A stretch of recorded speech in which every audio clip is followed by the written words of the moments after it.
जीजू बोला साली जी। ए जीजा जी प्लीज हो जीजा जी।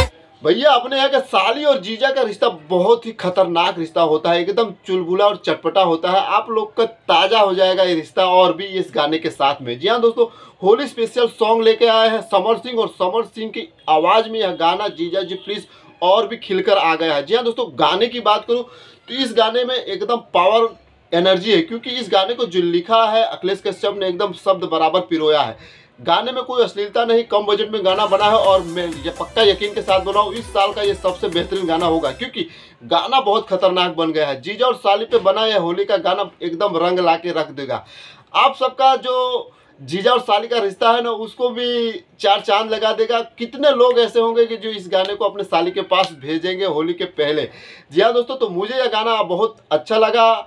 इस गाने की बात करूं तो यह गाना YouTube के चैनल अन्नपूर्णा से आया है, और अन्नपूर्णा जो है अखिलेश कश्यप का चैनल है। और इस गाने के अब तक की बात करूं तो ताबड़तोड़ यह गाना आगे बढ़ रहा है। जब से गाना रिलीज हुआ है तब से व्यूज़ लगातार बढ़ रहे हैं, और जितने भी लोग इस गाने को देख रहे हैं ना, एक बार देखने के बाद उसका पेट नहीं भर रहा है, कम से कम 10, 20, 50 बार इस गाने को फिर से दोबारा रिपीट मोड पे देख रहे हैं। और होली आने आने तक यह गाना बॉन्डर हो जाएगा, मार्केट में एकदम धमाल मचा देगा। अगर आपने यह गाना नहीं देखा तो तुरंत जाकर इस गाने को देखिए और तुरंत रिव्यू करें कि गाना आपको कैसा लगा। मिलते हैं नेक्स्ट वीडियो में।